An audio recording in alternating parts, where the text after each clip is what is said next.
दोस्तों आपको तो पता ही होगा कि इजराइल और फिलिस्तीन में हमेशा ही कुछ ना कुछ विवाद के कारण लड़ाई और बार यहाँ पे काफी होने को लगती है। दोस्तों आपको यह भी पता होगा कि पिछले कई दिन पहले ही जो फिलिस्तीन था उसने मतलब हमास जो था वो इजराइल पे रॉकेट गिराता है, उसके बाद इजराइल ने भी वैसा ही रॉकेट फिर गिराया फिलिस्तीन पे। तो दोस्तों ये कुछ लोग कह रहे हैं कि हमास ने ऐसा किया, तो क्या वजह थी जिसके बाद से ये झगड़ा उत्पन्न हुई। दोस्तों ये सारी बातें दोस्तों आज की इस वीडियो में हम जानने वाले हैं। हमास कौन है, गलत कौन है और कौन सा देश सही राह पे है, ये सारी बातें दोस्तों आज के इस वीडियो में हम जानने वाले हैं। तो दोस्तों आइए जानते हैं। तो इसको अच्छे से समझने के लिए आपको इसके मैप को डिटेल स्टडी करनी पड़ेगी। तो आइए जानते हैं। दोस्तों आप जो ये मैप देख रहे हो, इसमें जो ऑरेंज पार्ट है वो इजराइल का पार्ट है और जो येलो है दोस्तों वो फिलिस्तीन का पार्ट है। एक्चुअली फिलिस्तीन जो है वो दो भागों में बटा हुआ है और इजराइल के भी कई पार्ट थे पहले। तो पहला जो आप देख रहे हैं डेड सी के बगल में येलो कलर का जो है वो दोस्तों कहलाता है वेस्ट बैंक। वेस्ट बैंक कहलाता है दोस्तों, जो कि फिलिस्तीन का हिस्सा है। और साथ ही साथ आप देख सकते हो नीचे में गाजा पट्टी नाम का जगह है, वो भी फिलिस्तीन का जगह है। और बाकी जितने भी ऑरेंज पार्ट है दोस्तों वो इजराइल से बिलोंग करते हैं। और जहां गाजा पट्टी है दोस्तों येलो कलर वाला यानी कि फिलिस्तीन का पार्ट, वहां पे हमास का कंट्रोल है।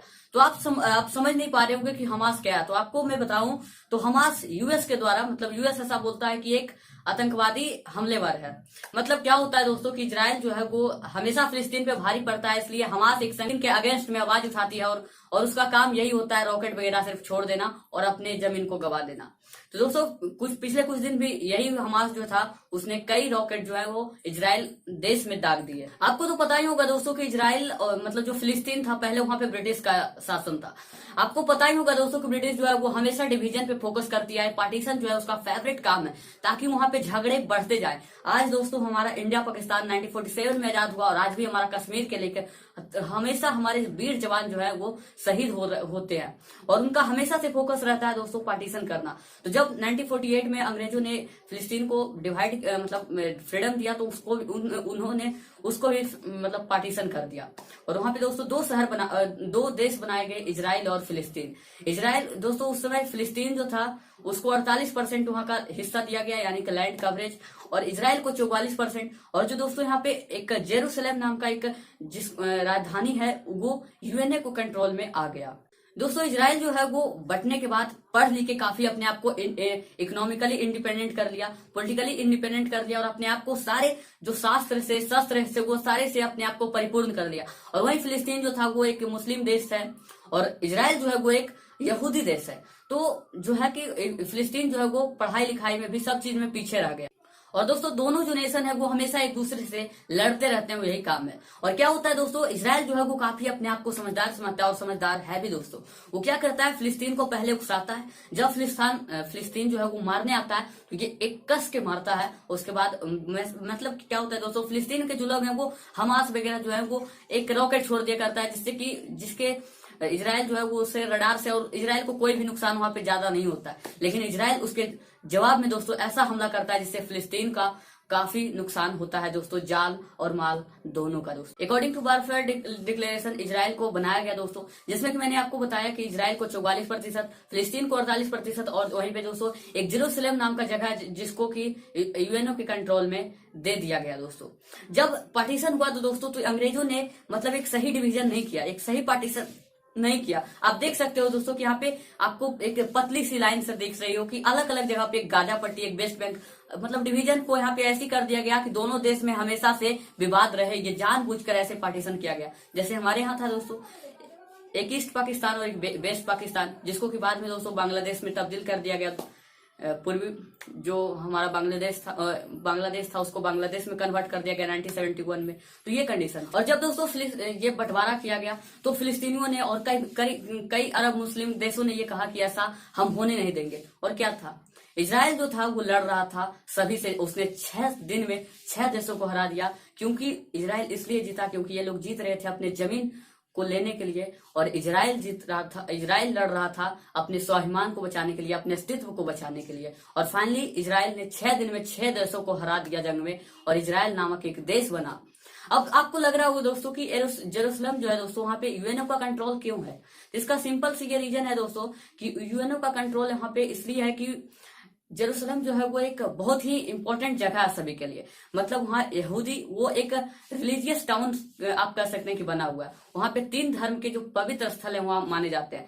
जीसस क्राइस्ट जहाँ पे जिनकी मतलब फांसी हुई थी, मौत जहाँ हुई थी और वापस जहाँ जन्म हुई थी, ये क्रिश्चियंस का मानना है। यहूदियों का ऐसा मानना है कि हमारे जो पूर्वज थे वो यहीं के थे। और वहाँ पे दोस्तों जो मुस्लिम का जो मक्का मदीना के बाद जो एक बहुत ही पवित्र स्थल आता है, मस्जिद आता है, यानी कि अलास्का मस्जिद, वो भी इसी यरूशलेम में मौजूद है। इस वजह से ये विवादित ना हो जाए जगह, हालांकि इसको तो विवादित करना ही था, तो बस इस चीज को विवादित ना हो इसलिए ये सारा कंट्रोल जो है वो यूएनओ के पास। आप देख सकते हो इस मैप में दोस्तों कि बिफोर 1948 100% फिलिस्तीन था। 1948 में क्या, 1948 में पार्टीशन के बाद दोस्तों 48% बचा है दोस्तों फिलिस्तीन। 1948 के बाद 67 में एक युद्ध हुआ, जिसके बाद जो फिलिस्तीन है वो 22% बच गया। और आज दोस्तों ये हालत है फिलिस्तीन की, वो सिर्फ 12% रह गया और सारी जमीन को जो है वो इजराइल कब्जाते चला गया। इजराइल दोस्तों एक स्मार्ट देश है, वो हमेशा पहले बार नहीं करता है, बल्कि फिलिस्तीन को उकसाता है। और जब आता है फिलिस्तीन मारने के लिए तो ये कस के मारता है और उसके कई शहर पे कई जान को गवा देता है फिलिस्तीन की। क्योंकि दोस्तों जेरूसलम जो है वो यूएनओ के कंट्रोल में है और यूएनओ एक कठपुतली है जो हमेशा लड़ाने वाले विवाद को पैदा करती है दोस्तों। इसलिए जो इजराइल है वो जेरूसलम पे कब्जा कर दिया है। और आज स्थिति ये है कि जो फिलिस्तीन है और जो इजराइल है वो दोनों जेरूसलम को अपना कैपिटल बताते हैं और दोनों देश के 2-2 राजधानियां हैं।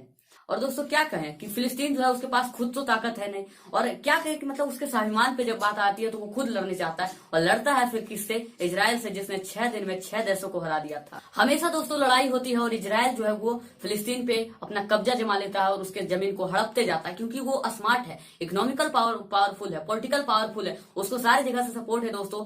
अमेरिका जैसे, चीन जैसे देशों से उसका सपोर्ट है दोस्तों। तो क्यों ऐसा नहीं होगा दोस्तों, और वो हमेशा कब्जाते जाता है दोस्तों। आज जब 12% जब फिलिस्तीन बचा है तो फिलिस्तीन ये कहता है कि हमको जो 1948 में मिला था 48%, हमको बस वही दे दो, हम उसी में रह लेंगे। तो इजराइल बोलता है हम पागल ना है, तुमने जो लड़ाइयां की जिससे हमारी घटा हुई तो हम उसको कैसे सहे होंगे, आप ये फेस करो। और इसलिए हम पहले वाले विवाद को नहीं आए। और इजराइल जो है वो 1948 वाले जो पार्टीशन के हिस्से थे उसको देने से मना करता है। हमास, जैसा कि मैंने बताया दोस्तों, यूएस के द्वारा एक आतंकी, मतलब यूएस ऐसा बताता है कि वो एक आतंकी संगठन है जो इजराइल को परेशान करने के लिए, उसको तबाह करने के लिए बनाया गया है। और वो एक्चुअली फिलिस्तीन की सेवा में रहता है दोस्तों, उसकी रक्षा करता है, लेकिन वो घटा कर देता है इजराइल फिलिस्तीन की। और दोस्तों जब इजराइल ने जेरूसलम पे कब्जा किया तो उसने कई ऐसे लॉ लगा दिए कि जैसे कि अगर कोई दोस्तों इजराइल है और वहां का कोई यहूदी इंसान है फिलिस्तीन के अंदर भी, तो उसका उस जगह पे बर्थ राइट होगी। लेकिन वहीं अगर वो मतलब कि क्या कहूं, अगर वो यहूदी नहीं होगा, वो एक मुस्लिम होगा, तो उसको कई शर्तों के लागू से उसको रहने की अनुमति मिलेगी, ऐसे नहीं।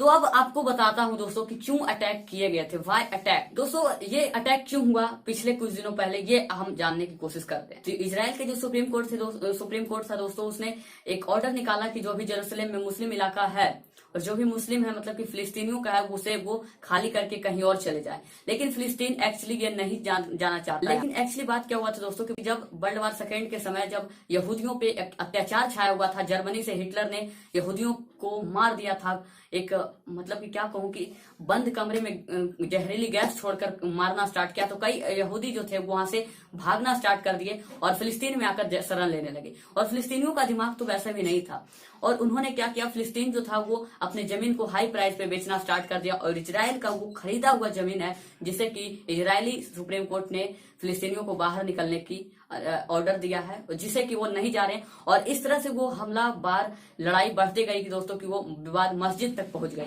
और ये मस्जिद तक विवाद चली गई, कई दिन दंगे हुए दोस्तों।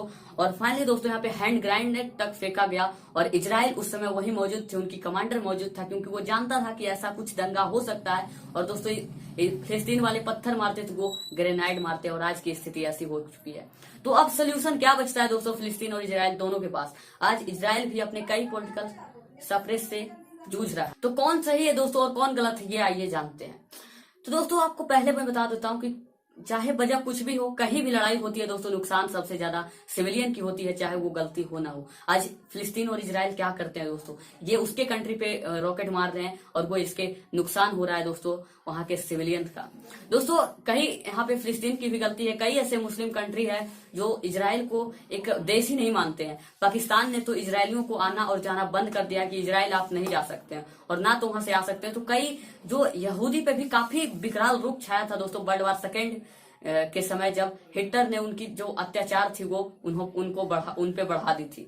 तो इजराइल जो है वो अपना अस्तित्व बचाने के लिए, अपने स्वाभिमान के लिए लड़ रहा है, लेकिन फिलिस्तीन जो है वो अपना जमीन बचाने के लिए लड़ रहा है। तो यहाँ पे फायदा दोनों कंट्री को यही होगा कि दोनों अपने आप में कंप्रोमाइज करके रह जाए। जो फिलिस्तीन है उसको ये समझना चाहिए कि हम उतने इकोनॉमिकली और किसी भी तरह की डिफेंस सेक्टर से, हम किसी भी तरीके से हम इजराइल से पावरफुल नहीं है। तो उनको ये चाहिए कि वो इजराइल से मिलकर है और कंप्रोमाइज दोनों देश कर ले, ताकि बेहतर तरीके से सभी लोग को, और फिलिस्तीन को फोकस करना चाहिए कि अपनी इकोनॉमी को कैसे इंडिपेंडेंट करना है, कैसे अपने आप को इंडिपेंडेंट कंट्री होना है, कि अगर सभी आपका सपोर्ट छोड़ दे तो आपको आगे बढ़ने की जरूरत होती है। और ये मुस्लिम देश, अरब देश, ये क्या सपोर्ट करेंगे जिनके पास खुद ही नहीं है।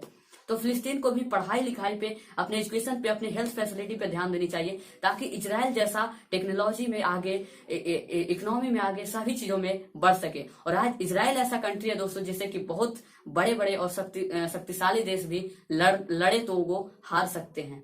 ऐसी कंडीशन है। इजराइल आज इंडिया तक को सप्लाई करता है माल दोस्तों, इंडिया तक को डिफेंस सेक्टर से आने वाली इक्विपमेंट जो है, लड़ाई करने वाली चीजें जो है वो सप्लाई करता है। तो काफी आगे है इजराइल। तो दोनों में यही बुद्धिमानी का काम हुआ। और इजराइल ने यहाँ तक घोषणा कर दी दोस्तों, और कंप्रोमाइज नहीं रुकेगा जब तक वो हमास को पूरी तरह से खत्म ना कर दे। तो दोनों कंट्री की बेहतरी इसी में होगी कि दोस्तों कि दोनों कंट्री आपस में सुलझा ले और कंप्रोमाइज करके रहे। सो जय हिंद।